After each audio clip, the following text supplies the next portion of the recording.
Hey everybody, come on in, kick off your shoes, grab a seat, make yourself at home as you should when you're a guest in Bradley's house. I am your co-host, Jarett Orr. She is the executive director of the NowellFamily Foundation and cooler than a polar bear's toenails. My co-host, Ms. Kellie Nowell. Kellie, how you doing today?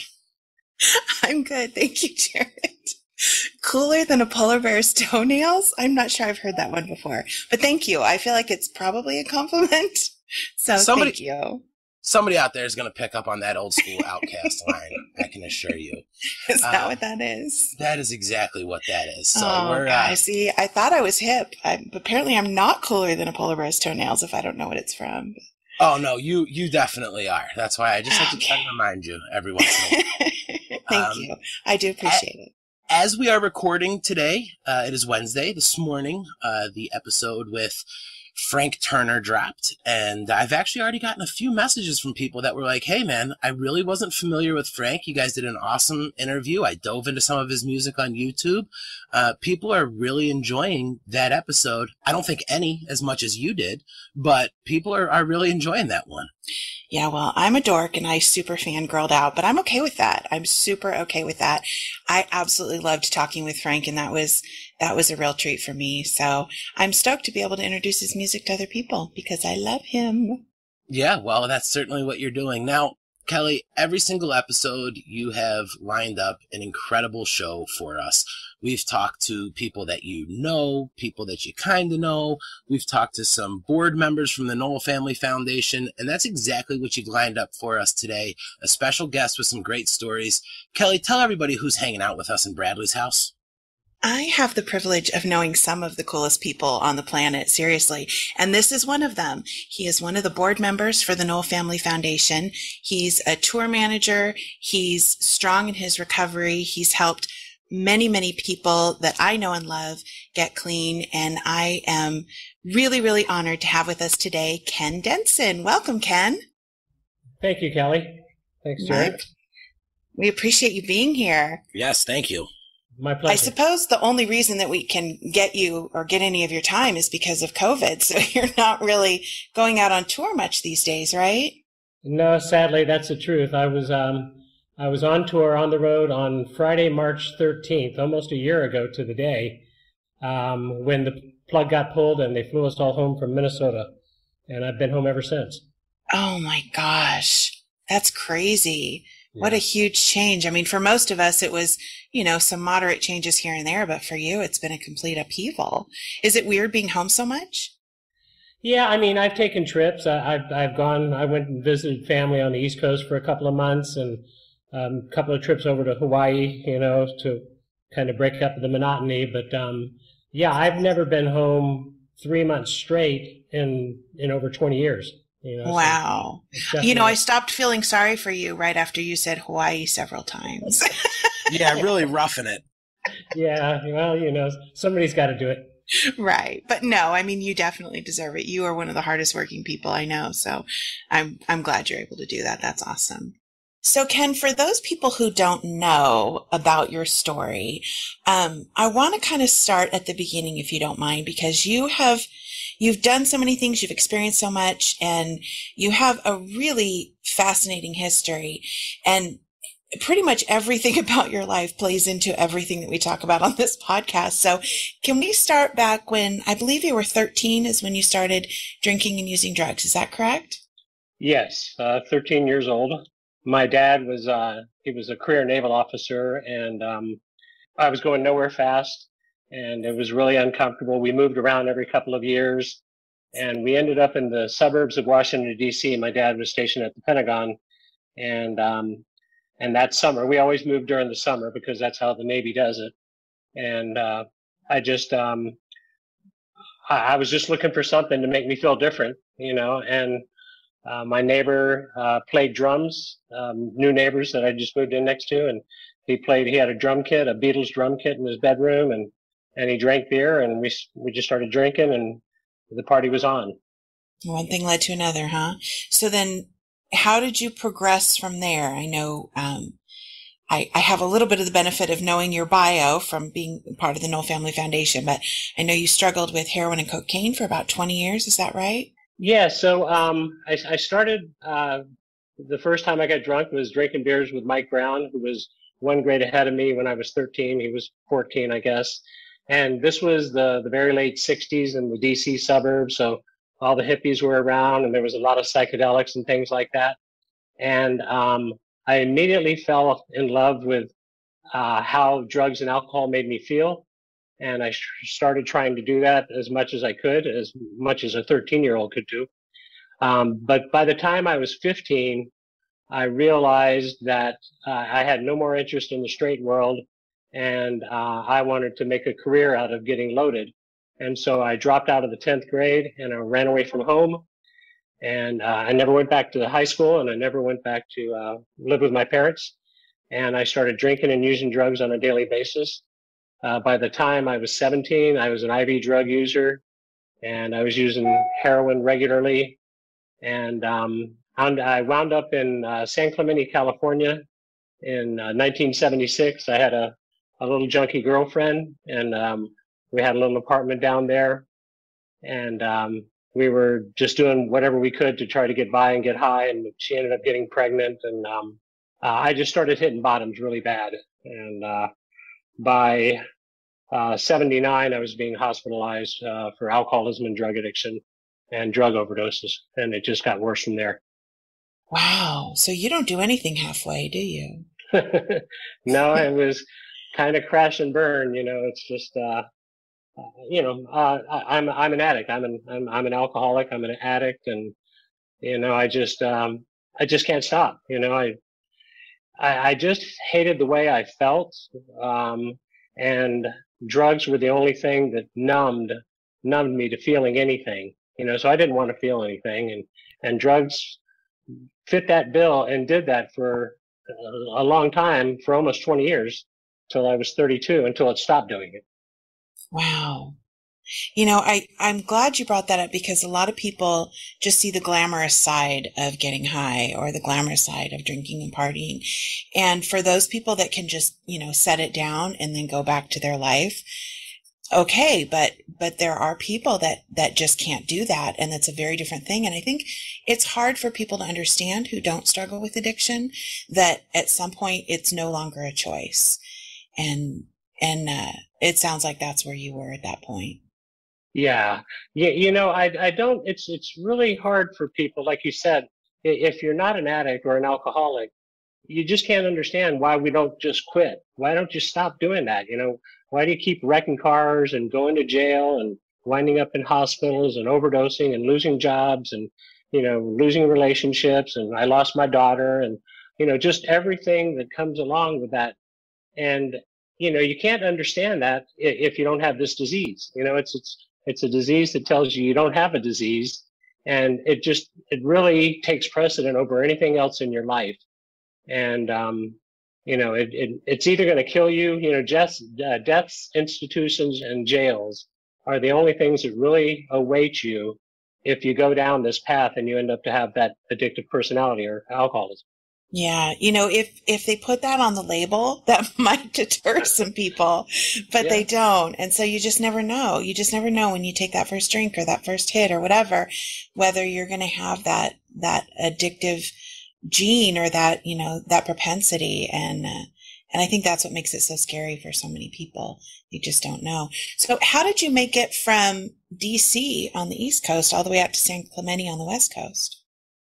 Well, like I said, I left home and was living on the streets, and it was hippies and communes in the late 60s in DC and Woodstock and everything else. And I met my little girlfriend, Mary. She was 2 years younger than me, and she was still living with at her parents' house, but we kind of fell in love, and we really fell in love with drugs, and we needed each other to keep that going.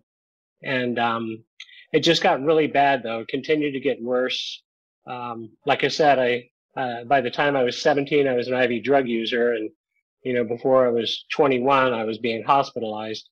But we started shooting hard drugs, which I always never said I was never going to do that. But once you do that, you don't really ever do it any other way, because that's what we tend to think is the best way to, to inject the substance, the quickest way to get where we wanted to be, which was out of pain.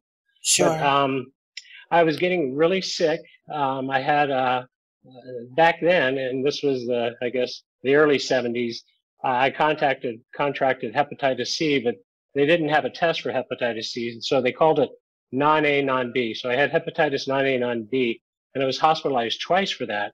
And they just couldn't figure out why I was getting so sick, why my eyes were turning yellow and, my liver was going wacky. And I certainly wasn't telling them I was sticking needles in my arm, but they would, I'd go into the hospital and they'd fix me up as best they could and, tell all my friends to get gamma globulin shots, which is really useless against hepatitis C. It helps for hepatitis A, but, I played the game and, Mary got sick and we were just going nowhere quick.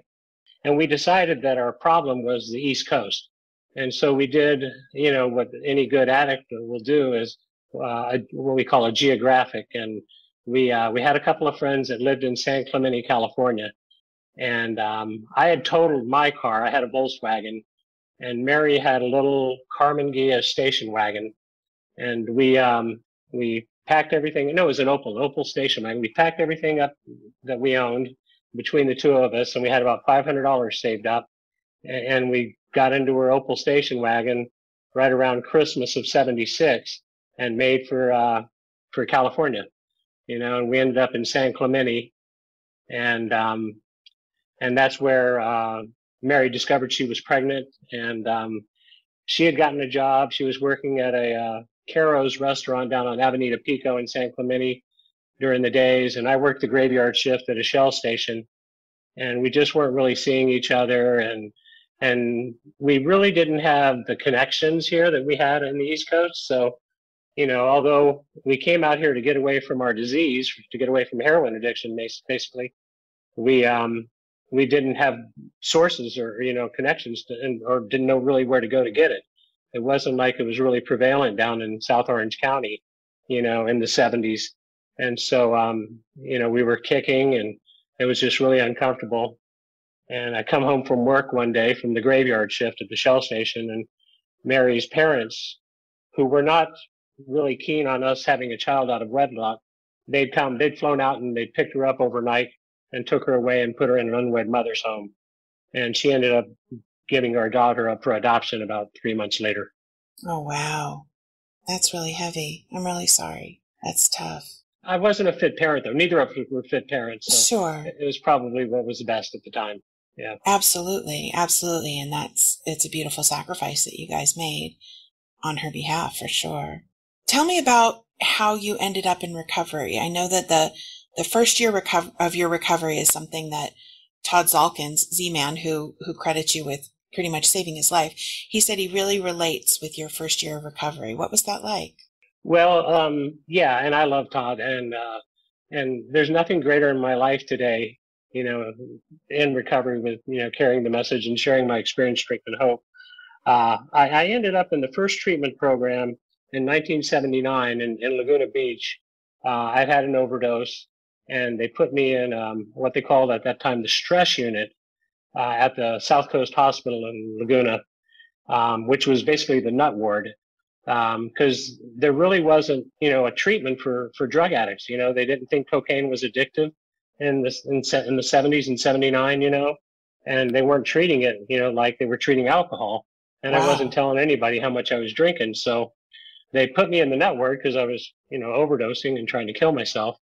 And so I kind of got introduced to this 12-step recovery, but I had no intention of, quitting or getting sober at all, and I went through the program, and that kind of set up a pattern where I'd last a couple of years and hit another bottom.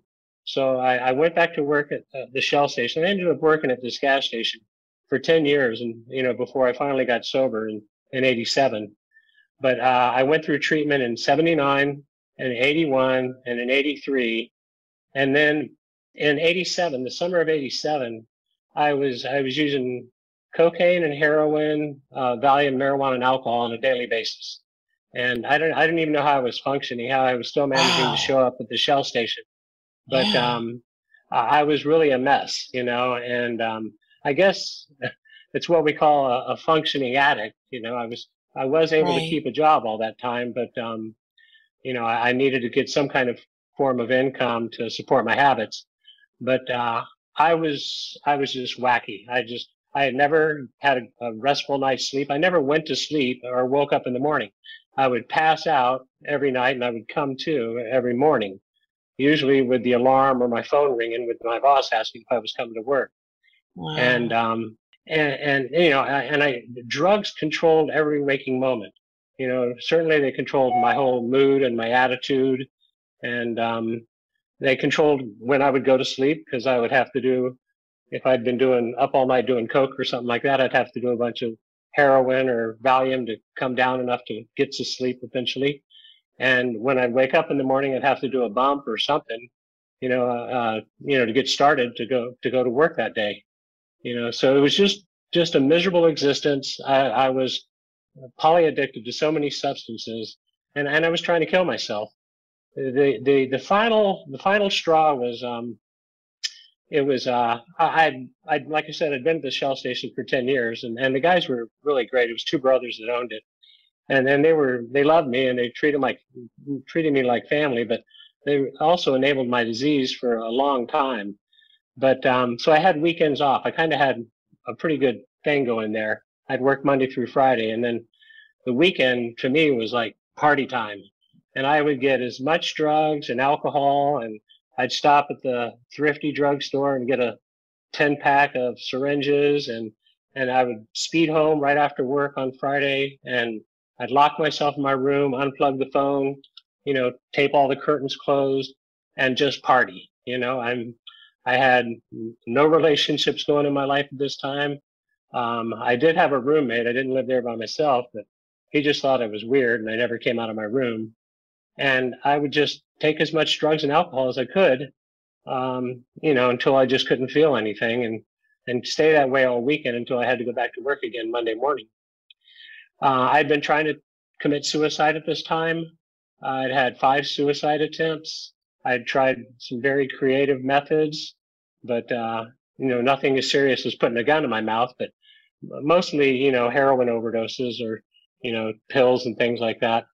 But I think it was like June of '87 where I'd heard on the radio that the comedian Joan Rivers, she was married to this guy Edgar Rosenberg, and he had committed suicide with a combination of Valium and alcohol.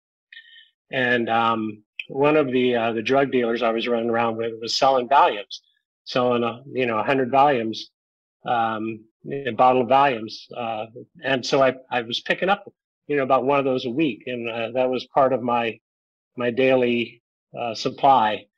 And on this Friday night, or it was actually around 3 o'clock Saturday morning, I didn't have any heroin, but I had most of that bottle of Valium, and I'd had an 8-ball of cocaine, 3.5 grams, and I'd been drinking. And once the cocaine ran out, about 3 in the morning, I was just done, and I was hallucinating, and I was just crazy. And I had 80 of these Valiums left, and I can remember like it was yesterday. I just poured them out into my hand, and I downed them with a pint of tequila, 800 milligrams of Valium. Oh my and gosh. and I laid down to die, just like Edgar Rosenberg did. I came to 48 hours later, Monday morning, with the phone ringing and my boss asking if I was thinking about coming into work again.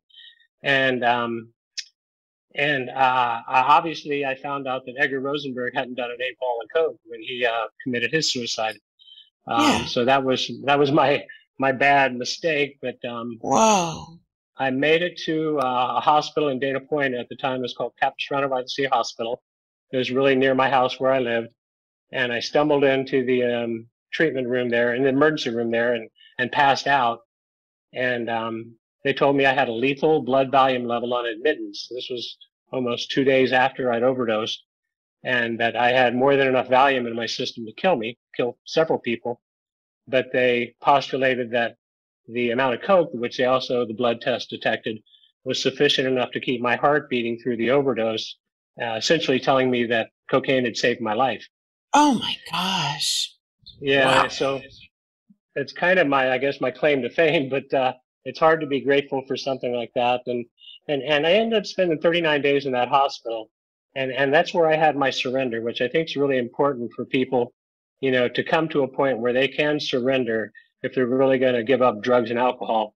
And, um, and once I had that surrender, I found out that cocaine didn't save my life. That there's a power greater than myself. I call my higher power that intervened one more time, to give me another chance at life and to try to find my purpose and to fulfill that. And I immediately started getting active with the 12-step recovery program, getting a sponsor, and it's pretty amazing that once I started working the steps of Alcoholics Anonymous, Cocaine Anonymous, Heroin Anonymous, the obsession to use drugs left. It was just removed. It's kind of a gift that that you hear a lot about. And since that day, and they detoxed me for 13 days on Valium in the hospital. So I went to the hospital on August 29th, and like I said, I spent 31 days there. And the last time they gave me any detox meds was September 12th, and so my sobriety date is September 13th, 1987. So over 33 years ago, over half my life.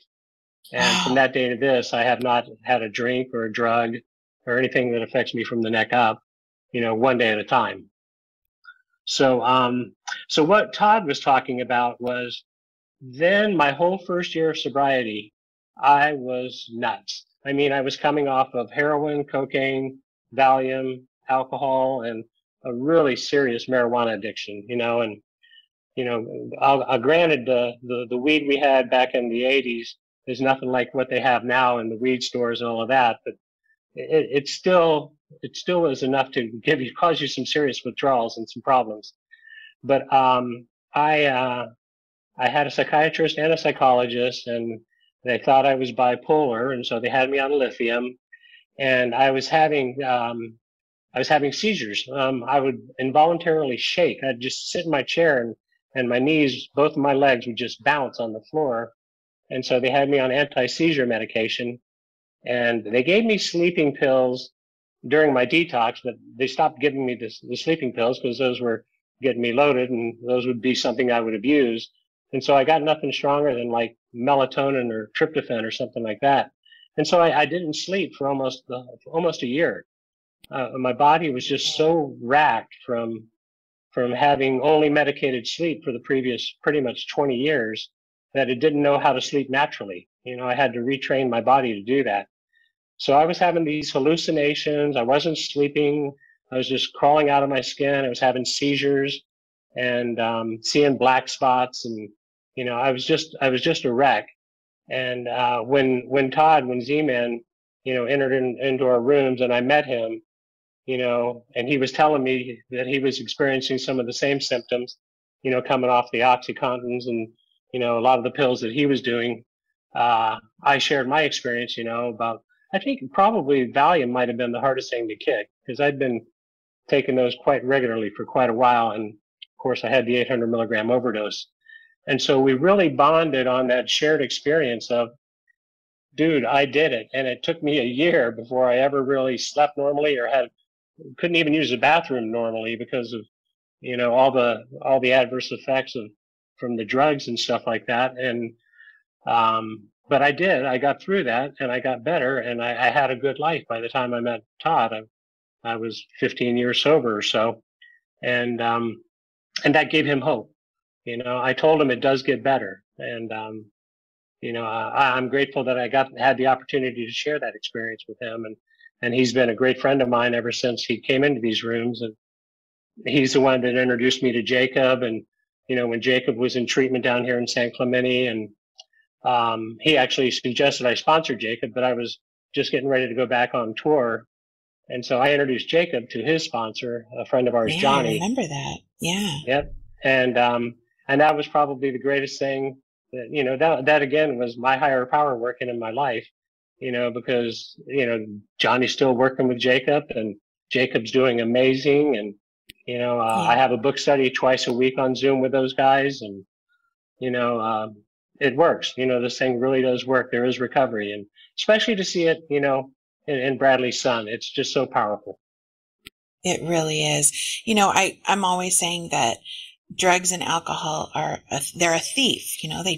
They rob people of so much. They rob the person that's using of their life and their future, and they rob the people around them of their relationships. And it just, as you were telling that story, I was so struck by the thought that if any of those times you had overdosed and died, what a loss that would have been, because you've been so involved in so many different people's careers in music and of course, in a big part of Todd's life and Jacob's life and now our life at the foundation. And, it's just all those things that you never could have imagined while you were in the midst of using. And I think that that's a really great lesson for all of us to learn, because, when you're in that place and you're using and you're so low, you feel like you're not really risking anything because your life is shit and it's never going to get better. And, but being able to look back and see all the things that you've done that wouldn't have happened if we had lost you back then. I think that's really poignant and really a great reminder of how important every single person's life is, because you just don't know. You don't know whose life you're going to impact. And then, of course, there's, the countless people that I don't know whose lives you've impacted through your sobriety and your recovery process. Yeah, thank you, Kelly. Unequivocally, I had no idea. I was a hope to die junkie, and, I pumped gas for a living. I couldn't even make it from check to check. And, I had no girls wanted to have anything to do with me. And I didn't, I had a pretty much an isolated existence the last few years of my addiction, because that's just where drugs take you. And I didn't think I had any future. I thought I'd be doing everybody a favor to check out. And I really wanted to. And, that's a permanent solution to a temporary problem. And I'm just so grateful that I had a power greater than myself, that intervened. Again, it's a sign of the times. We didn't have the stuff like fentanyl and all this crap that's out there on the streets today. I'm sure I'd be dead. I was even pre-AIDS, because, like I said, I got hepatitis C, but AIDS wasn't even around when I got sober, and so I was very lucky, that I quit my needle sharing before this deadly pandemic of AIDS virus, started killing everybody. Absolutely. But, yeah, it would have been a waste. Just like today, and I'm 66 years old. My work is not done. I think there's still a lot for me to do. And I'm excited to get up every day and to see what, the day is going to hold, who is going to be put into my life, to try to impact. And I look for those opportunities.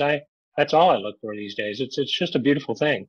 It's an amazing butterfly effect. Just like you said, we're sitting here doing this podcast right now. And as I'm, replaying it through my head, the amount of people that just this show has helped, if Ken doesn't kick out and he's not there to be such a big part of Todd, and Todd's not there to be such a big part of Jake, the NowellFamily Foundation never happens. This podcast isn't going on. And so it's amazing if you think about how many people you've affected the branches off of the tree because you were able to kick out and get things in the right direction. Yeah, Jarett, that's so true. And, we have one of the speakers I've heard, he's not around anymore, this guy, Norm Alpe, used to talk about seconds and inches, and we a lot of us, die by seconds and inches, but a lot of us are saved by seconds and inches, just seconds, till somebody came in with Narcan or whatever. Or, I've been brought back from several overdoses. I've been just so lucky. I was inches and seconds away from death, and it just would have been such a tragic thing. And, so far in my story here, we're just getting sober. There's just way so much more, that I have to share with you guys about this incredible life I've had over the last 33 years that I've been so blessed to have and to be able to share with other people and hopefully, impact other lives. If nothing else, I know it's enriched mine. Boy, that's for sure. And so many people. So I love the fact that we have this connection that I didn't even know about until recently. You were already on the board of the Knoll Family Foundation. I already thought you were fabulous and wonderful and loved you when I found out that you had helped put on the benefit concert that took place about 6 months after Brad passed away, called Enough Already. It was partnered with MAP, Musicians Assistance Program, and put on by Golden Voice, who you were working for at the time in 1966. Tell us how that came about. Yeah. 96, sorry, I said 66. 96, yeah. Well, so I got sober September 13th, 87, and I went back to work at the Shell station, Dana Point Shell, and but I got active in recovery. And my sponsor, when you get into recovery, and if you're working the 12 steps, you have a sponsor. It's a we program. You don't do it alone. You get somebody else that's been around for a while to help you do this thing. And he suggested that if I didn't want to be a career petroleum transfer engineer, which is what we call our gas pumpers, that I might think about getting an education, and I'd never thought about, even finishing high school, much less going to college. But, I did anything my sponsor said. That was probably the smartest thing I did, was just to take someone else's suggestions for once. And so I got a GED, and I started going to school, and I went to Saddleback College down here for 2 years. And I graduated the valedictorian of my class with a 4.0.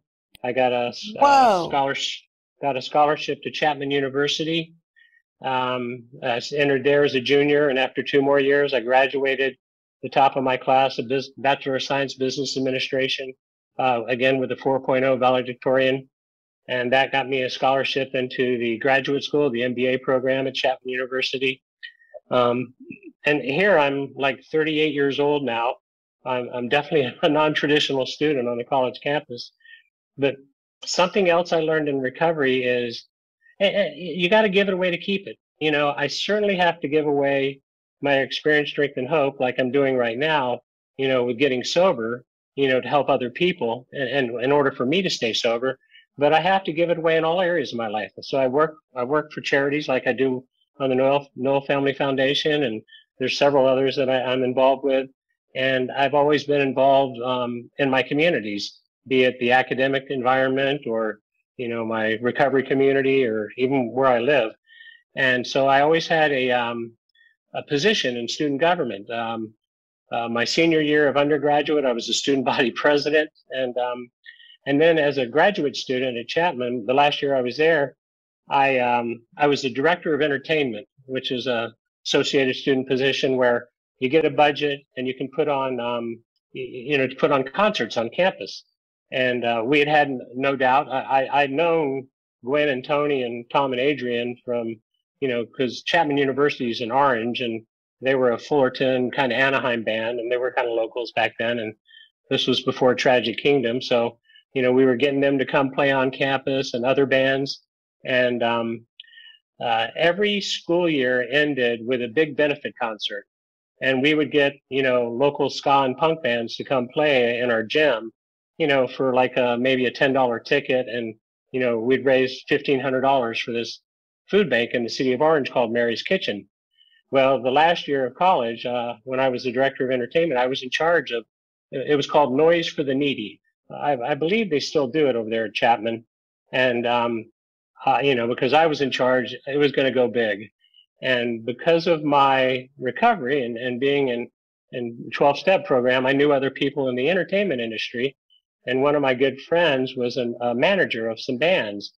And so I got together with him to see if we could get, some bigger name bands to come to our campus and play this benefit, so we could really make an impact. And he agreed. And we ended up booking Rancid and The Offspring and U.S. Bombs, to play in the gymnasium there. The only requisite was, because I had no concert experience, I didn't know anything about live entertainment.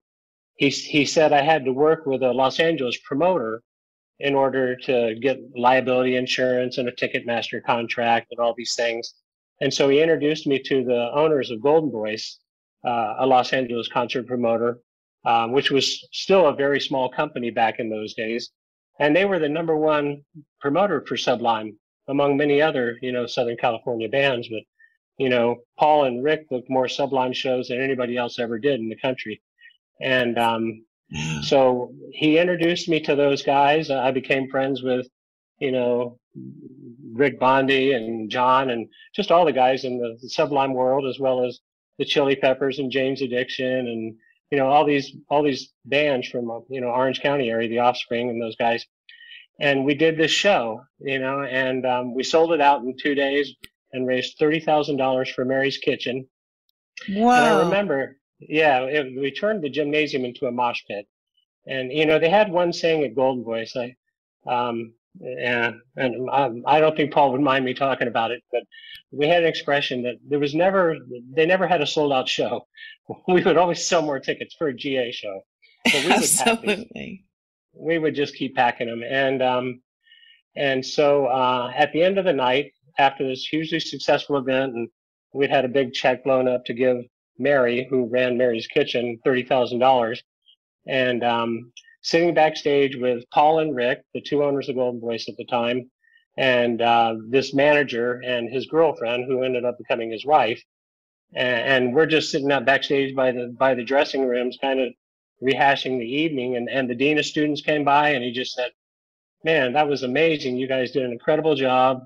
Nobody got arrested. Nobody went to the hospital, and you raised a bunch of money, and it was really good for the university." It really kind of, Chapman was still a pretty small school back then, and church related too. It's not so much anymore, but he gave us a big thumbs up, shook everybody's hand, and he left. And after he left, Paul said, "Yeah, I mean, this was a great event, but Ken did all the work, and I organized volunteers to be the stage hands and to do security, and I got the campus security to work for free, and we had some girls and members of the sororities and fraternities work the box office and do the dressing rooms, and so everybody, it was pretty much a volunteer event, so all the money would go to the charity." And I don't think I slept for 3 days, leading up to the concert, but I'm sure. After Dean Curtis left, Paul said, "Yeah, this was awesome. Have you ever thought about doing this for a living?" And I'm getting ready to graduate, business school. And I said, "This is the most fun I've had in 7 years of college. Is that a job offer?" And he goes, "Well, do you want a job offer?" And I said, like I said, it was the most fun I'd had. And he goes, "Why don't you come work for us for the summer and see what you think?" And that was May of '95. And I graduated from college. I have a straight 4.0 through 7 years of college. And I went off to work at Golden Voice on Sunset Boulevard. And I've been in the music business for 25 years now. It's just an incredible opportunity. Something that I've always loved live music. I've gone to concerts, since before I ran away from home. I've loved live music. And to be involved with what I think is the best company in the world. They're owned by AEG now, but Golden Voice, we did all the punk rock shows. We did all the really cool shows at the Whiskey and the Palace and the Palladium, and we were doing shows at Santa Monica Civic and the Olympic and Fender's Ballroom and just all the awesome shows. And one of the things, areas of my responsibility was the Glass House out in Pomona. And it was the Glass House, which was supposed to be the very next concert for Sublime after the last show that Bradley did up there in Northern California on May 25th. But, I found my love in rock and roll, It wasn't money, it was never been about money. I think they started me off at, $300 a week, but, it was the best thing that could have ever happened to me. And I don't believe there's any accidents. I believe it was meant to happen, that I was meant to get into the entertainment field. I ended up being a concert promoter for 5 years. I helped Golden Voice start the Coachella and Stagecoach festivals and those little shows. Yeah. They've just gone on to be humongous things. And like you said, we were crushed, when we heard about Bradley, and not because we lost our date at the Glass House where they were supposed to play.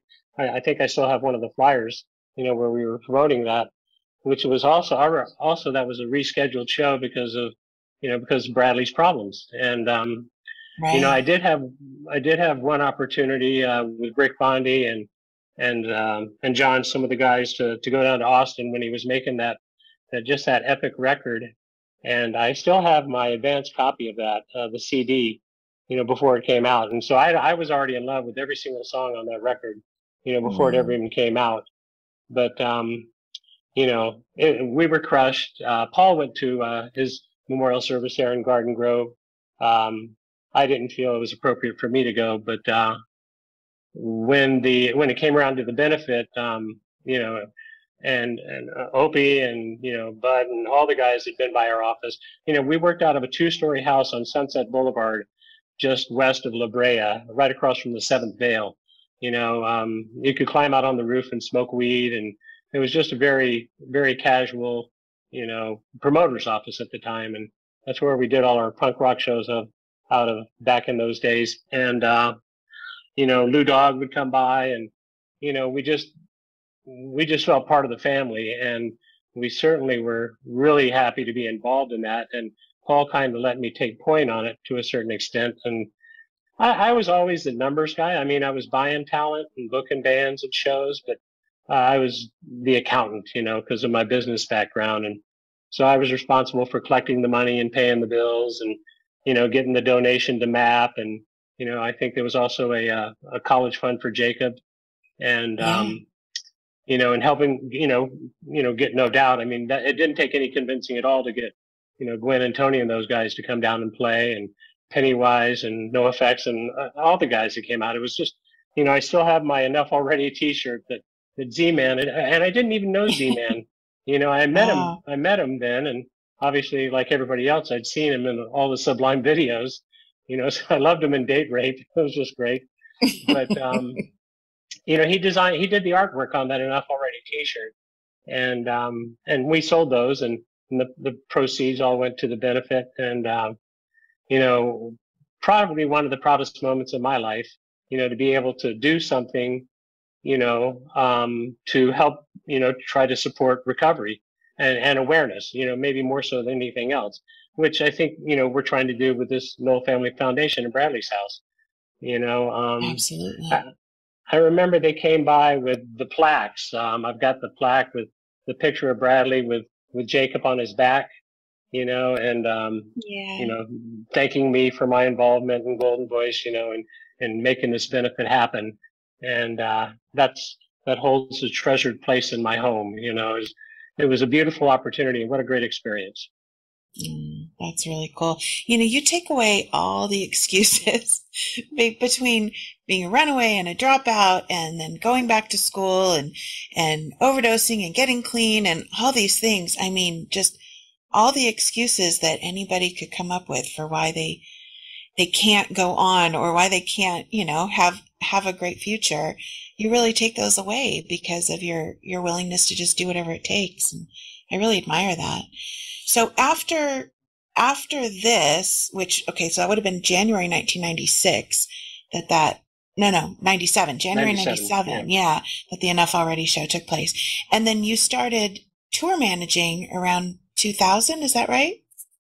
Yeah, I was working, I worked for Golden Voice for 3 years, and I transferred over, got an opportunity. We were doing shows at the Universal Amphitheater at the same time, and so I kind of moved over to work with them, and booked the Universal Amphitheater exclusively, and did that for about a year.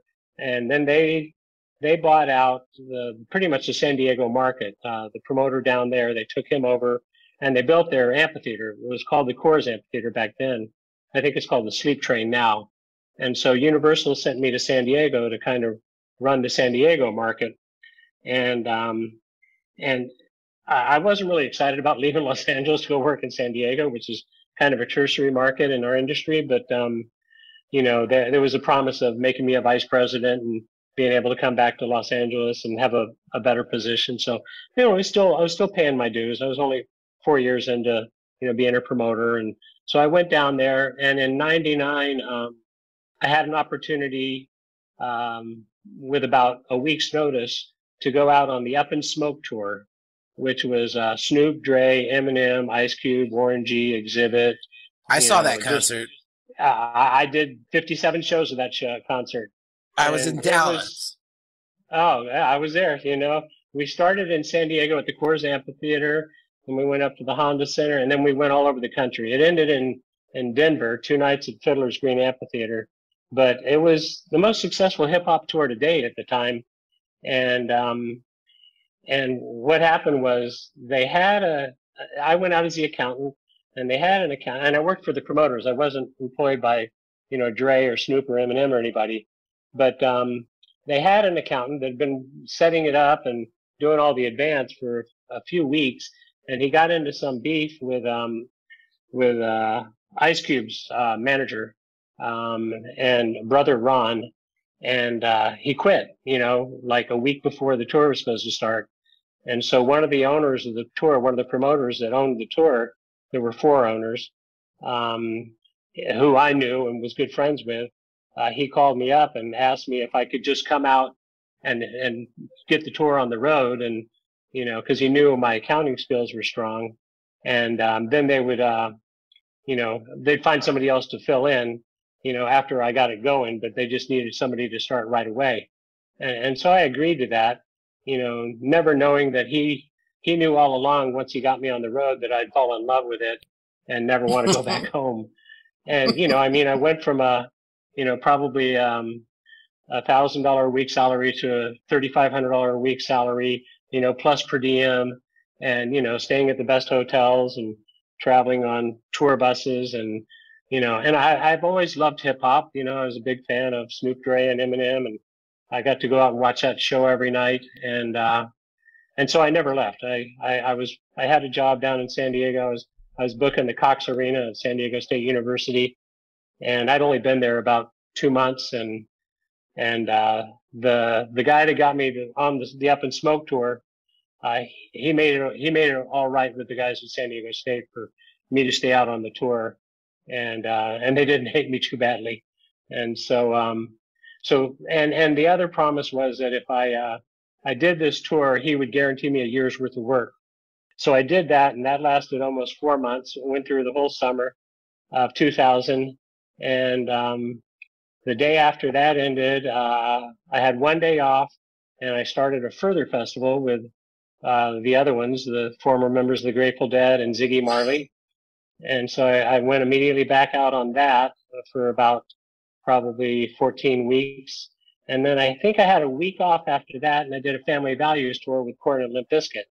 So I probably made, $180,000 that year. But, I had no time to spend it, and I wasn't even spending my per diem, but the money never mattered. It wasn't about the money at all.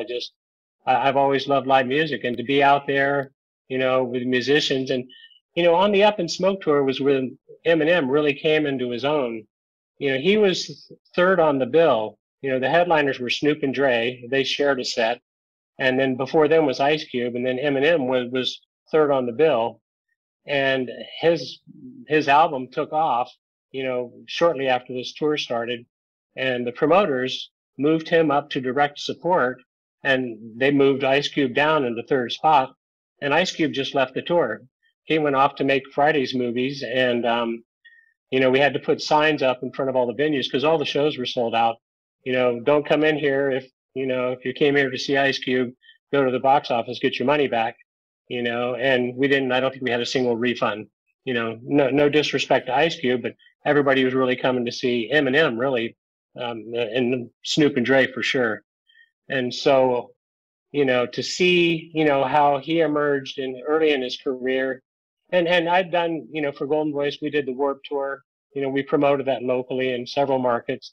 And, Eminem was out on the Warped Tour. Katy Perry was on the Warped Tour. I mean, so many bands got their start on the Warped Tour. Obviously, Sublime were on there several times. It was just an incredible opportunity music-wise, for me. And the work was really easy, and I just loved it. And so I spent my first year working for promoters, doing accounting. And then I got a job on my own in 2001 with the Deftones. And they hired me as an accountant, but probably 3 months in, their tour manager quit. So they made me the tour manager / accountant. And I did the whole Deftones White Pony album cycle, which was probably about 15 months.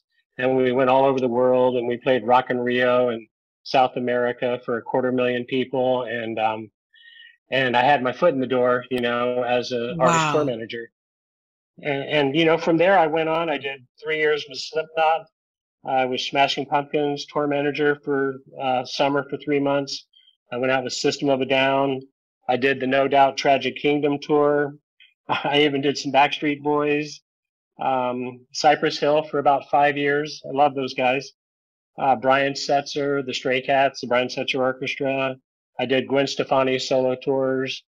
So the last 20 years I've been dedicated working for the artists and touring with the artists. And I'm currently the tour manager for REO Speedwagon, although we're not doing any tour dates, but not necessarily classic rock being my thing, but I've been very fortunate that I'm always put into the right circumstances, exactly where I'm supposed to be. I've never taken or turned down a job, based on the money. Something has always felt like it was just the right thing to do. A good example of that was I'd gotten hired for Cypress Hill for a South American tour, and we'd gotten the visas and bought all the plane tickets and everything, and we were leaving in like a week. And this was right after I'd done No Doubt, and we had Katy Perry opening up for us in 2009. And Katy Perry's manager, Steve Denson, called me up and said, Katy wants you to be her tour manager, and offered me a whole lot of money for a tour that ended up going over 2 years. And I said, wow, that's quite an honor. I'd love to do that. But, I don't quit tours. I've got a responsibility to Cypress Hill. We've got plane tickets and visas, and, they're counting on me, and, I can't do it. And he was impressed, and he said, wow, I hope whoever we hire has the same kind of ethics. And I actually helped him find the guy that took the position. And, like I said, I always felt like I was where I was supposed to be. I've worked with no fewer than 5 bands where, and I don't hire myself out as the sober tour manager. It's nowhere on my resume. I don't have that reputation or anything, but 5 different bands that are all very well known. 1 or 2 that I might have mentioned, but several others that I didn't mention, where I have been instrumental in the recovery of band members. Obviously in Slipknot, there were several band members in there. And I was working with Paul Gray, the bass player, who ended up overdosing and dying in a hotel room in Des Moines. But twice I was with him through treatment, Cirque Lodge in Utah and Las Encinas in Pasadena, and was sponsoring him and taking him to meetings, and other bands that I'll leave nameless. But I just happened to be in the right spot at the right time. And there's people that, through no credit to me, that are still sober because I was working for them at a time when they hit their bottom and needed to get treatment. And, that's why I think, my higher power puts me where he needs me to be. It's just awesome. Absolutely. That's amazing. Can you tell me how challenging it was to stay sober while on all these tours? Because I know that's a big issue for a lot of people in the music industry, not just getting clean, but staying clean when you're in this party environment. How did you do that?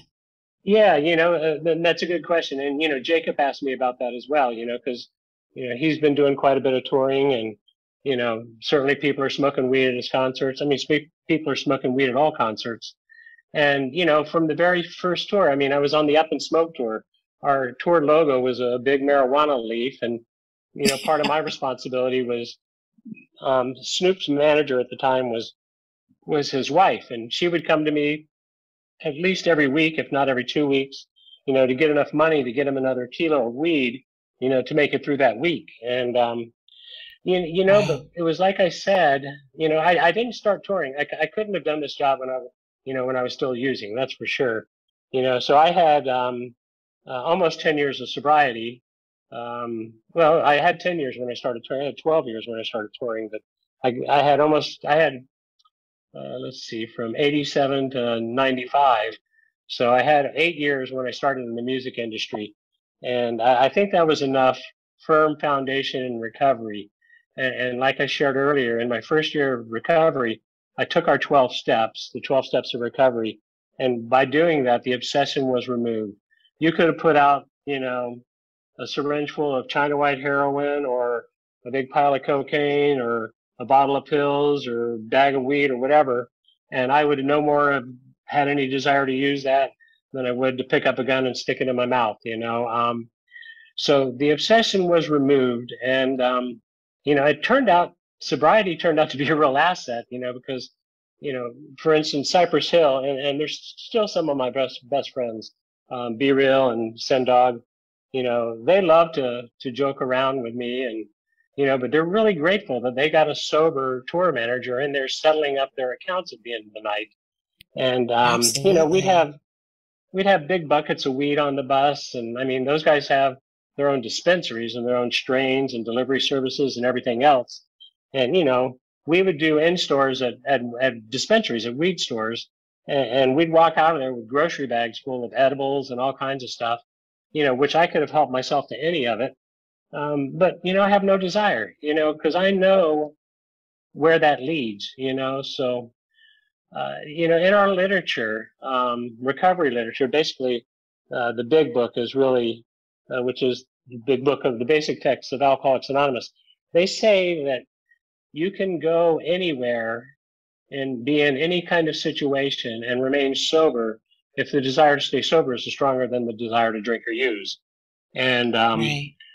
And I do that. I have a daily reprieve. I still suffer from alcoholism, so I'm more inclined to get in my head and feel selfish and self-centered, than I am to, smoke a joint or take some pills or whatever.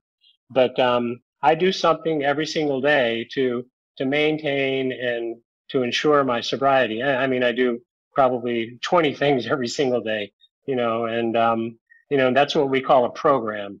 If you're not doing, something over and over again, like if you're treating your recovery like a Chinese menu, then you got to random, and, random programs don't work. Random programs lead to people relapsing, so, but I have a program today and, I can be around, certainly the musicians that I've worked with that ended up getting sober. I was with, lead singers when they were getting kicked off of planes because they were too drunk and they were getting kicked out of hotels for smoking weed and things like that. And, and I just was able to be there for them as a sober, responsible person and, clean up the damage as best I could.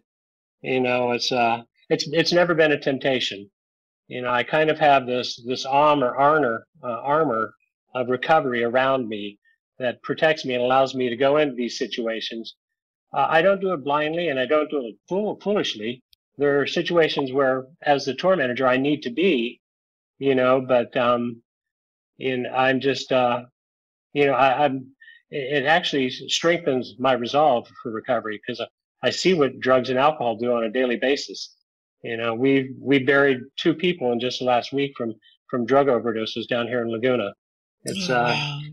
It's still killing a lot of people. It's just so sad. Yeah, it really is. God, that's heartbreaking. I mentioned this earlier before we started recording, I think, but I had reached out to Todd, letting him know that we were going to be talking and asked if he had any suggestions for questions. And of course, Todd being Todd, he had a bunch, but one of them, actually the very last one was, for people who are still struggling with the disease, what would you tell them to give them a glimmer of hope? And I feel like you've already done that. Like so much of your story gives hope.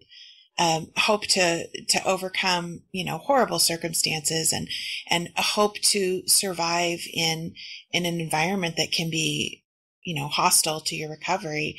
And, I just thank you so much for sharing all of that because I do think that you give people hope and you really have a great way of very matter-of-factly explaining things. So thank you. Thank you so much for being so so open and transparent. We really appreciate it. Thanks, Kelly. I've been blessed, no question about it. And recovery saved my life. Being in recovery saved my life. I was definitely dying. I still have liver disease, it's in remission, but my liver's not what it was. And, it may shorten my life one day, but it isn't doing that today. But, you really can't get where I am to where I was. It's just no logical way to get there. But one of the greatest stories I like to share when I talk at meetings, and I do that many, many times. I've spoke at our conventions, and I get asked to speak, in other cities, and now on Zoom. I spoke in London and Puerto Rico and a few places. But like I said, I left home when I was 15. I had a terrible relationship with my dad, and my dad, he's still alive. He's 94 years old. He lives in Virginia Beach, and we just have the best relationship now. And he's in good shape. He's doing really well. He's my hero. But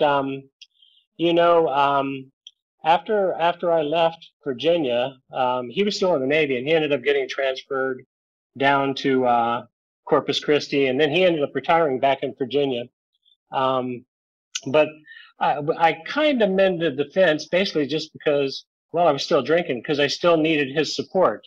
And my dad's done well financially, and I would call him up to help me get out of jail, or write a check for my rent, or pay a lawyer or something like that. And he would usually do it. He'd send me whatever I needed, but he would always end the phone calls by, Ken, you keep doing what you're doing. You're going to just keep getting what you're getting. And I go, oh, yeah, send the check. Thanks. Bye.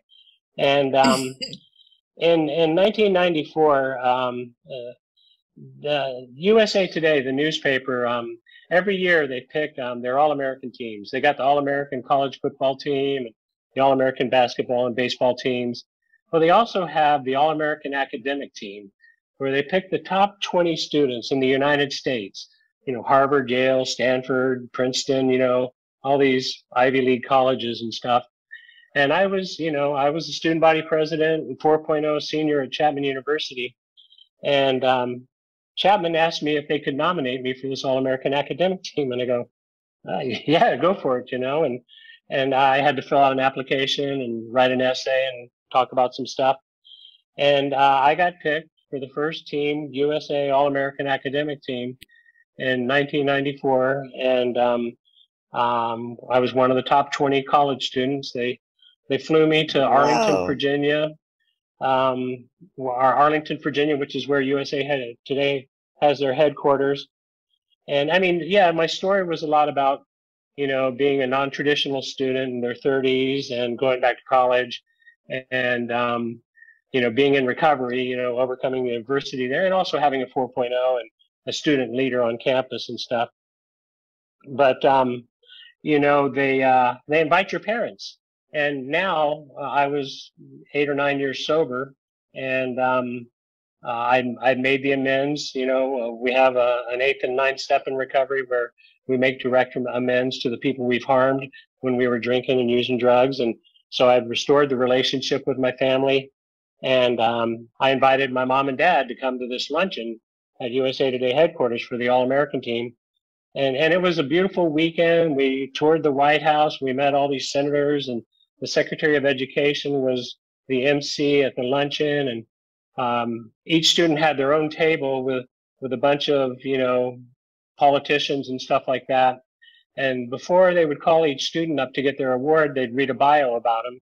And they just read this glowing bio about, how great I am. And I go up to get the award, and it's this big, 12-inch acrylic trophy on a marble stand. And it was just this beautiful thing. I still have it. And I come back, sit down at the table, and my mom's there. She's crying, and my dad's there. And he says, let me see that, and he's looking at it, and he's just kind of gloating. And he goes to hand it back to me, and he goes, Ken, you keep doing what you're doing, you're going to keep getting what you're getting. And, Awesome. it had come full circle. I get goosebumps whenever I tell that story. It had really come full circle that, I'm life over death, that I'm able now to be a contributing member of my family and society. and to my employers, and show up and add something instead of always taking away and trying to get mine. It was just a beautiful thing, and I'm just so fortunate. This is You are an absolute inspiration. This is a movie-worthy story. The amazing things. I mean, it truly is. And, I want to share this because our producer, who is listening on, sent a very nice message, and she never joins the show, but she said, this is going to be an amazing episode. He is such a perfect example that it's never too late to chase your dreams, change your life, and pursue happiness. And that really sticks out in this story. It's amazing what you've been able to do. And this is like, I'm blown away right now by the things that you've been able to accomplish and still be here to tell the story. It's awesome. Thanks so much, Jarett. And I'm not done, I mean, like I said, I'm 66. I don't feel 66, and I'm far from retiring. I've got at least another 5 or 10 years of touring in me. And, as long as someone's willing to pay me to go out on the road to listen to live music, I'm going to keep doing that, and trying to help other people at the same time. The one dream I do have is when I do retire, and who knows how long it's going to take for us to get Bradley's house open. I want to be one of the volunteers working at Bradley's house, and helping, people into recovery. I'm giving you that. You can do whatever you want, Ken. You can just name it. Sounds like that. You're a perfect fit. I gotta put you on the spot here, because being a huge music fan and listening to all of this, is there a moment that sticks out to you? I mean, all of these amazing tours and great bands, is there one moment that sticks out where you're like, man, this is awesome? Oh God, there's so many. I probably, when you're touring, and I work for artists, probably 20 artists over the last 22 years. You not only obviously get to see all their shows and all the bands we support, but you play a lot of festivals. I probably did maybe 3 or 4 months with 30 Seconds to Mars, and I'm not a big Jared Leto fan or anything like that. Nothing against them. They actually rock out pretty hard, but that was really kind of the height of their popularity, and we were pretty high up on the bill on a lot of European festivals. And I got to, one of my favorite bands is Rage Against the Machine, and I got to stand on stage when we had him at Coachella, and I booked him at the Glass House, and I saw him at the Troubadour. But they had a reunion tour, I forget how many years ago. They were supposed to reunite again last year at Coachella, so hopefully that'll happen next year. Hopefully they'll still come back and do a reunion. But, standing on stage, getting to watch Tom and Zach and Brad and the guys, I just love music, and I'm old enough to where I was still alive when Bob Marley was around. I got to see him live in concert, pre-sobriety, but still very impactful. Probably one of the top 10 live concerts I've ever seen. But one more little story from my touring days that's most memorable. I was with a band that I haven't named and I won't. They were headlining a concert in Mexico City at the Bull Ring down there, where they have a lot of big metal shows. I've done a lot of metal, and the night before, they fly in a couple of days before. The night before we were supposed to play, one of the band members, I won't even say what position he plays, who had a problem with alcohol, a pretty serious problem. He had gotten really drunk, and he calls me from his hotel room about 2 o'clock in the morning and just says, "Hey, you're going to need to find a new person in this position for the show tomorrow because I'm checking out. I'm out of here." And he hung up, and I go, "Whoa, what's going on?" And I run over to his room, and this kind of is what told me it was a cry for help, because he left the door open. The little latch was in there, and his door wasn't closed all the way. And I go into his room, and he's passed out in a full bathtub with a slit wrist. And oh my gosh. and obviously it was only 3 minutes ago that he called me. And so, I grab him and his head wasn't underwater or anything like that, but, I kind of lift him up and I immediately call the front desk. And, at this hotel in Mexico, they have a doctor on staff, and somebody got there in time. And, we were able to get him, in his suite, get him stitched up and bandaged up. And, we actually did the show the next day, and we had a private jet waiting. As soon as he got off stage, he and I got on this plane and we flew to a treatment program in Los Angeles, where he immediately went into treatment.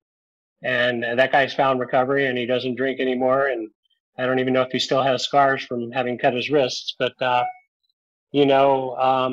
seconds and inches, if he didn't have a sober tour manager, somebody to reach out to, who's to say, who's to say? And I've got so many other experiences like that.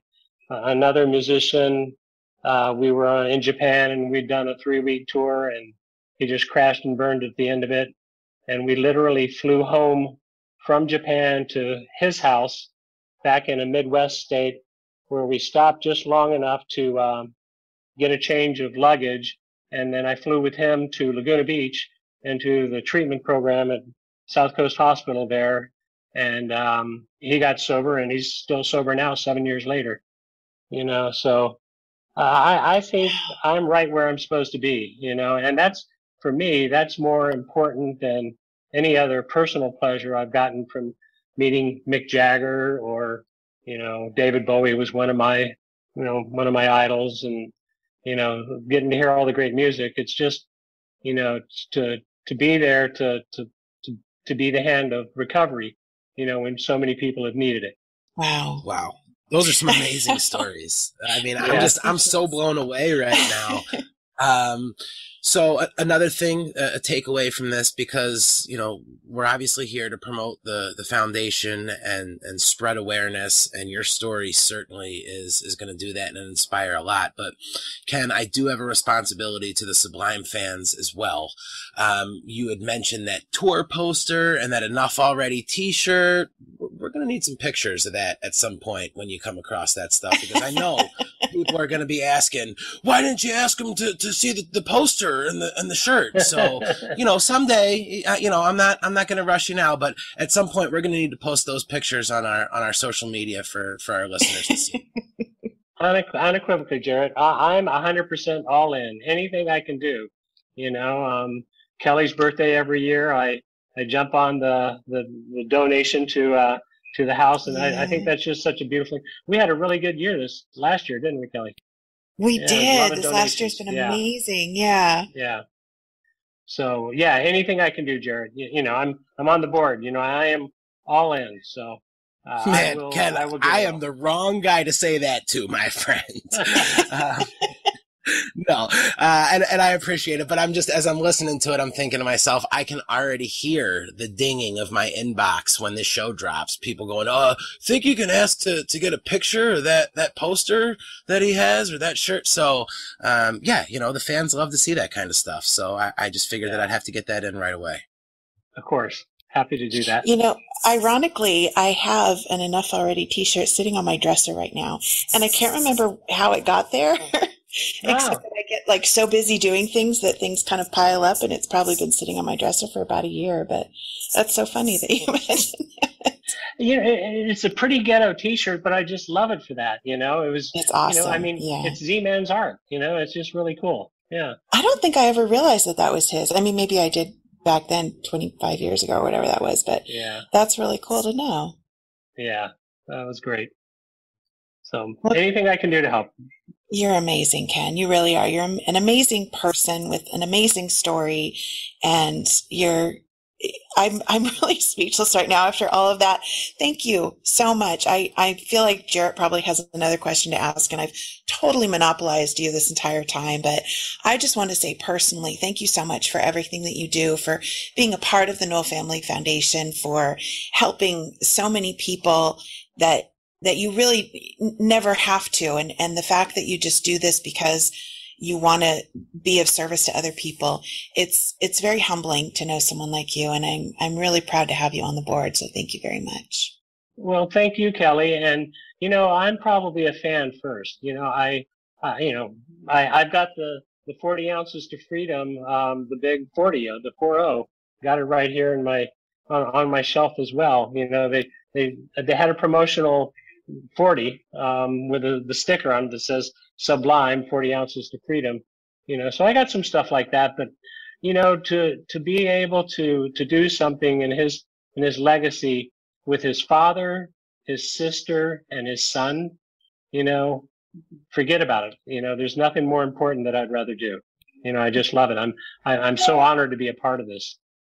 Thank you. You're going to make me cry. Jarett, jump in here quick before I cry. Absolutely. And again, I feel the same way. I'm just completely blown away, Ken. I've been doing podcasts for years and have spoke to all sorts of athletes. And, this one I've just taken so much away from it because, again, just to see the things that you've been able to do and overcome, it's amazing. And I know that it's going to be a huge help for our listeners, and you've given a lot of good information. If we've got a listener right now who's tuned in and got a little inspiration from your story and they've been thinking about trying to get themselves in the right direction, what's the first step? Just what's the first thing that they can do right now from your experience to help get into that sober lifestyle? I would suggest, a 12-step program. Most people, especially with all the hard drugs and things we have out today, are going to probably need some kind of a medical detox, to actually kick whatever they're going through. But it's not always necessary. Some people call those rehabs and sober living places, $30,000 big books. I know the thing that keeps me in recovery today is my 12-step meetings, my 12-step program. And rarely a day goes by where I'm not in one of those. I'm going to be in one in about 32 minutes, and I was in one at 7 o'clock this morning.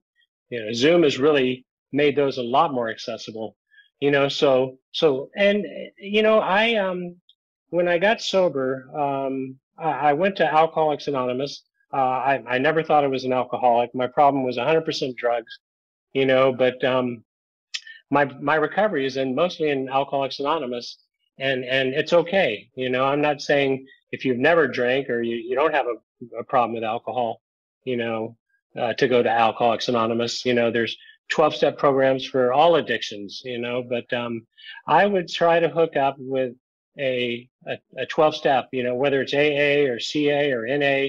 There's Heroin Anonymous. I spoke at a Heroin Anonymous meeting in San Clemente a couple of months ago. Marijuana Anonymous. That's a great first start. And they have a lot of tools to let you, to help diagnose it. There's our 20 questions, answer these questions to see if you may be an addict or you may be an alcoholic. And, there's no cost for that. The meetings are free. We have no dues or fees, so there's no risk, and they're anonymous. No one's going to know you were there or came or anything like that, so that, I stress as, the main thing that helps me stay clean and sober a day at a time today is a 12-step program, so reach out to one of those. Awesome. That's great advice. Now, Ken, I do something with all of our guests, and with you sharing your information about being a fan of Sublime, you will not be exempt. If you and I just met, we were having a conversation, you were telling me a little bit about your background, and you had mentioned Sublime, and I said, it's just a band I'm not familiar with. And you sat down in your computer, and I was going to give you an opportunity to play me one song. You were going to pick one Sublime song to play me, and you were going to catch me with that song. What song would you play? Oh, God, there's so many. God, I love Little District in the Neighborhood. I love Saw Red. I love, like Bradley's acoustic stuff on the deluxe version. Yeah. It was just, but honestly, in Date Rape, Robin the Hood, all those songs, from that were my introduction Sublime. But what really got me was What I Got, and the acoustic version. I think the crowd favorite is Santeria. There's just so many. Actually, I can't think of a song that I don't like. But There's no wrong answer. Yeah. Number one, let me see. I would probably say, I Saw Red. Great song. Probably, yeah. Yeah, that's a wonderful song. It's a great duet, and gosh, we would really love to have a conversation with Gwen. Only if we knew somebody who could get us in touch with her, Ken. I got her email address. Yeah. Now, remember, just a few minutes ago, you were like, "Hey, man, anything I can ever do." We'd like to chat with her sometime. No pressure, Ken. We've talked about that. No, we've talked about that in the meetings. Yeah, I got connections. I know people. Ken knows everybody. I've been friends with Gwen, for a long time, long before I became their road manager, and and we still keep in touch, So if there's any way I can facilitate that, we've talked about it, and the cool thing was, when I was working for Brian Setzer, he's managed by Surf Dog, who's also the people that are in charge of the Sublime catalog, and so I have a really good relationship with Dave and Scott down there, and I've tried to help with that relationship, and obviously my relationship with Golden Voice I think helped us get into maybe the Cali roots, and and I'm sure there's going to be other things where we can get into. And One Love, I should point out that Ken is the whole reason why we got into the One Love Festival last year, which was that's right, phenomenal. Yeah, I had been trying for months, and Ken made one phone call, and boom, we had a booth. So Ken's got the juice. In my neighborhood, they would say Ken's the guy with the thing, right? Who's Ken? Don't worry about it. I'll talk to Ken. He's the guy with the thing, which means he can hear anything at that point. Yeah, so I like that. That's Ken. Yeah, this has been amazing. It's been wonderful speaking with you. I guess the only other thing I can ask for you is that you'll come back and chat with us again sometime. Yes, please. I'd love to. Yeah. Yeah, you guys are going to turn this thing into a daily podcast pretty soon. You're going to get so busy. Don't push Kelly's it, got Ken. nothing else to do. Yeah. Right. Well, Ken, I just got us to weekly, so you give me some time, man. I'm working the best I can here.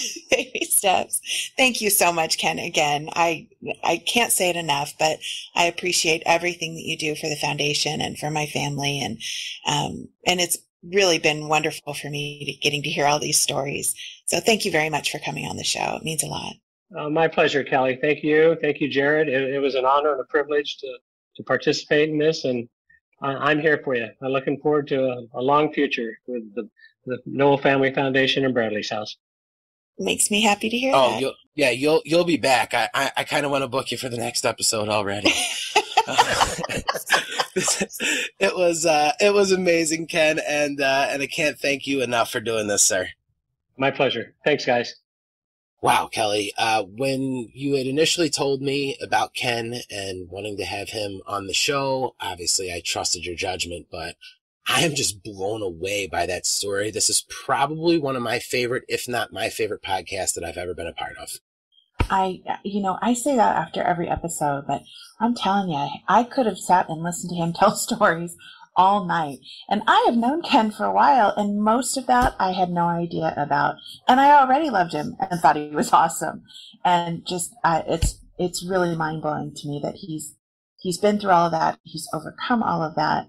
He's helped all those people, and he's had so many amazing experiences, and he has so many more to go still. He's really an amazing person. Yeah, I'm just, I'm still kind of blown away. I can't wait for the show to drop so I can listen to it again. Which, as you know, I get pretty busy, so I don't always get to go back and listen to our shows. But this one, I will absolutely be tuning in for. Yeah, you and me both. Now, Kelly, again, we wouldn't be able to continue to do this and put the show out for free. And obviously, the whole point of this is to raise funds to get Bradley's house open. And we touched on them briefly in the last episode, but a huge shout out to our friends at Compass Detox. Compass Detox has been a great supporter here at Bradley's house. We are going to have their CEO come on and talk to us a little bit about what they do. Basically, they're just an industry-leading addiction treatment brand. They have care teams that include doctors, nurses, counselors, techs, all sorts of professionals to help people out. It's person-centered treatment at the core of what they do. They've realized that no two experiences are the same, and they really help to get your treatment set up specifically for you. We really thank them for sponsoring the show. And how can our listeners, if they're looking to make that jump, how can they get in contact with Compass? Well, I will tell you. But first, I would like to say that I love the fact that we have a wonderful quality organization like Compass Detox that we can refer people to, because obviously we don't have Bradley's house open yet. And there are so many people outside of the music industry that listen to our podcast, that follow the Knoll Family Foundation on social media, and are often looking for help. And so I'm really grateful that we have someone like Compass Detox to be able to refer people to. They're in South Florida. They do a phenomenal job, and you can learn more about them on their website, which is compassdetox.com. You can also find them on Facebook and Instagram as Compass Detox FL for Florida, Compass Detox FL on Facebook and Instagram. And you can also call them at 1-800-26-DETOX, which is 263-3869. And that number, 24/7, they'll connect you with an addiction treatment specialist who can answer any questions or concerns, and there's no pressure to commit. So don't feel like you have to be ready to hop on a plane to give them a call. If you just want to know more, if you're looking for some help for yourself or a loved one, please reach out to them. They're a great organization, and they're there to help. Absolutely. And we thank them so much for their continued support of the podcast and the foundation. And I look forward to having their CEO on and having a bit of a chat with them. So huge thank you to Compass Detox, guys. And go ahead and give them a follow on social media. I know they're always posting helpful things and different information. So like Kelly said, if you yourself or if you just know somebody, if you hear them being spoken about on this podcast, you know that it's a company that we can stand behind and let you guys know that it's somebody that's there to help. Now, on top of Compass Detox, another amazing way to help out the podcast and raise money to get Bradley's house built is by visiting the knowellfamilyfoundation.org. The day given has come and gone. It was an amazing success. Thank you so much to everybody that took place with that. But there's still some of that awesome merch available on the website. I know there's not a ton, but if you want to get in on some of those specialty pins and bundles, you still have a few of those, right, Kelly? We do, yeah, but hop on quick because they're selling out. I keep getting notifications from the website every time something sells out, and I got a couple more today. So we put a bunch of great stuff on there in honor of the Day of Giving, and there are still a few things left, so go check it out. On top of all of the already awesome t-shirts, hoodies, zip-ups, hats, stickers, posters, there's a ton of great ways that you guys can get included. Now, I know what you're thinking, hey, I want to help out, but, I just don't have it in the budget right now, or I've already bought all the merch and I don't need any more. You can help us out by sharing the show, sharing the page. You guys can donate $1 or $2. You can do it through Cash App, which is $NowellFamily. And you have a Venmo set up now, right, Kelly? We do. We're super high tech. We're hip. We're with it. We have a Venmo now, and I'm super stoked for that. And the Venmo address is the Knoll Foundation. Knoll Foundation. Okay. Yeah. All right. So perfect. We've got that all sorted out. And, guys, like I said, every dollar does help. So now we typically like to end the show with one of the amazing tracks off of the compilation album, The House That Bradley Built. You've heard a bunch of great tracks on here. Guys, you could get that at law-records.com and pick that up.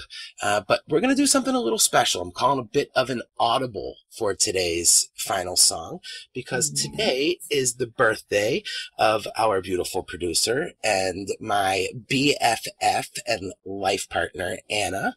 And for today, I did a little sidetrack. I reached out to Brandon Hardesty of the band Bumpin Uglies, and he said, hey, man, go ahead and use a song if you want to. now, an amazing song that he wrote for his beautiful wife, Sophia, Yin and the Yang. You guys, I'm dedicating this to you, Anna. Happy birthday. This is Bumpin' Uglies with the song Yin and Yang. Now, guys, thank you so much for hanging out with us. We had a wonderful show. Remember to check us out every Wednesday morning. We're available everywhere podcasts can be found. Guys, you don't necessarily have to go home, but it's time to leave Bradley's house.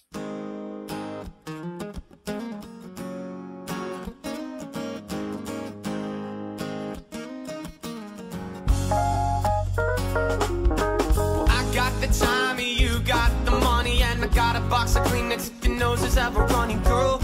I got everything you want, you got everything I need. Find that happiness somewhere in between. Cause I like the drumstick, you like the thigh. And I like it when it's sunny, you like cloudy skies. I like to see you smile, you like my big blue eyes. I like your honesty, you like my little white lies. You're the yin to my yang, yin to my yang. Sugar in my tank, satisfy my hunger pain. Yin to my yang, yin to my yang.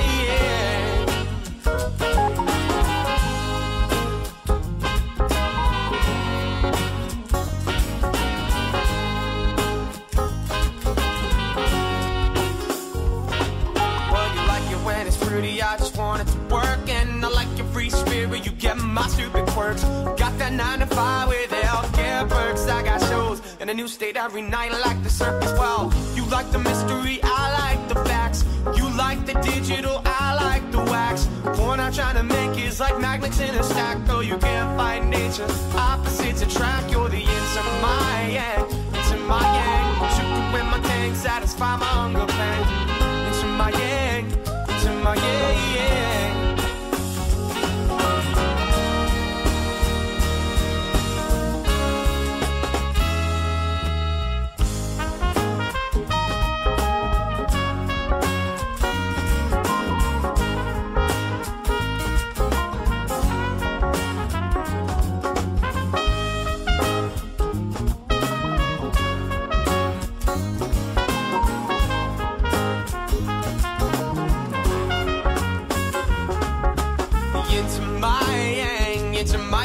The sugar in my tank, satisfy my hunger pangs. Into my yang, into my yang.